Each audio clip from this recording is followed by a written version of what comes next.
নতুন বছরের শুরুতেই মালদায় রাজ্যের বিরোধী দলনেতা শুভেন্দুর সভায় না প্রশাসনের।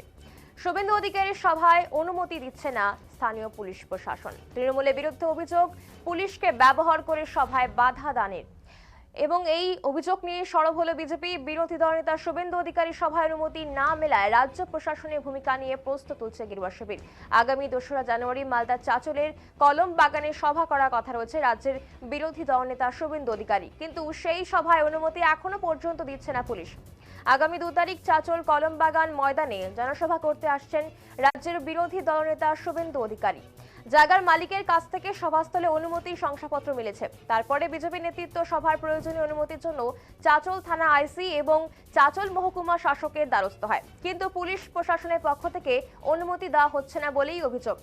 কেন অনুমতি দেওয়া হচ্ছে না তার নির্দিষ্ট কোনো কারণও বলা হচ্ছে না।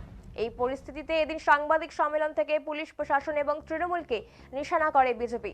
তাদের অভিযোগ যে শুভেন্দুকে সবথেকে বেশি ভয় পায় তৃণমূল, তাই তৃণমূল চক্রান্ত করে পুলিশ প্রশাসনকে ব্যবহার করে সভা আটকাতে চাইছে। যদিও হাইকোর্ট থেকে অনুমতি নিয়ে সেই নির্দিষ্ট দিনে এই সভা হবে বলে চ্যালেঞ্জ করেছে বিজেপি। সাথে এদিন সভাস্থল পরিদর্শন করে বিজেপি নেতারা।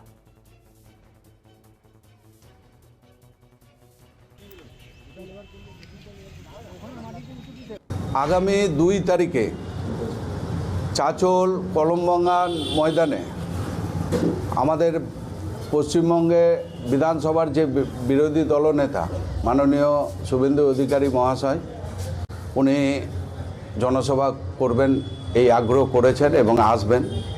এই কারণে আমরা আমাদের পার্টির পক্ষ থেকে আমরা চাচল থানাতে আমরা লিখিত পারমিশনের জন্য আমরা গেছিলাম। থানাতে আইসি সাহেব আমাদের যে অ্যাপ্লিকেশন পারমিশনের জন্য যে অ্যাপ্লিকেশন তা রিসিভ করে দিতে অস্বীকার করেছেন।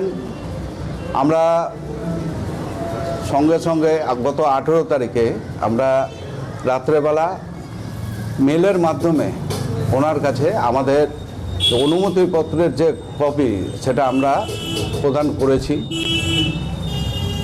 এবং গতকাল 19 তারিখে আমরা এসডিও অফিসে গেছিলাম। মহকুমা শাসকের দপ্তরে গিয়ে আমাদের পারমিশনের কপি আমরা আবেদন কপি আমরা রিসিভ করানোর পরে আমরা যখন বিকালবেলা, এটা হয়েছিল সকালের দিকে বেলা 11টার দিকে, কিন্তু বিকালে যখন আমরা খোঁজ নিই পারমিশনের ব্যাপারে কি হলো, তো এসডিও মহকুমা শাসকের দপ্তর থেকে আধিকারিকরা আমাদেরকে যা বলেছে যে চাচল থানা যতক্ষণ আমাদেরকে এনওসি না দিচ্ছে ততক্ষণ আমরা কোনো রকমের অনুমতি দিতে পারবো না।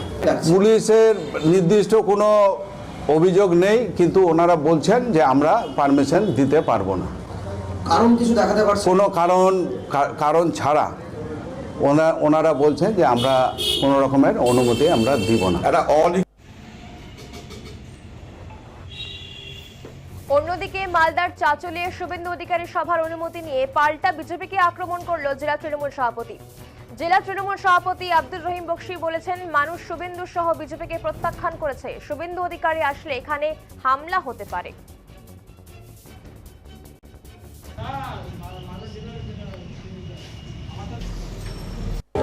এটা গণতান্ত্রিক দেশ।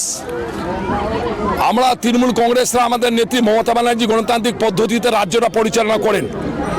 এটা বিজেপিরা মানে না, তারা কোনো রাজ্যেও মানে না, দেশেও মানে না, কিন্তু আমরা মানি। টেকনিক্যালি কোনো ত্রুটি থাকতে পারে, তার জন্য প্রশাসন হয়তো পারমিশন দিয়েছেন কিনা আমার জানা নেই, ভিতরে ঘরটা আমি জানি না, কিন্তু তারা আগে থেকে আগাম এ ধরনের একটা ষড়যন্ত্রমূলক বক্তব্য রাখার চেষ্টা করছেন এই কারণেই যে তাদের হয়তো সভাতে লোক উপস্থিত হবে না। তারা সেই কারণেই তারা নিজে ভীত সন্ত্রস্ত।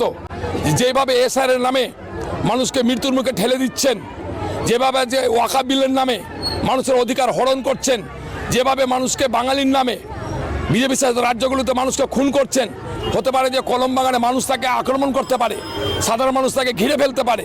এই আতঙ্কে অ্যাডভান্টেজ নেওয়ার জন্য তিনি এই ধরনের বক্তব্য বা তার দলের লোকেরা এই ধরনের বক্তব্য আগাম বলে দেওয়ার চেষ্টা করছে।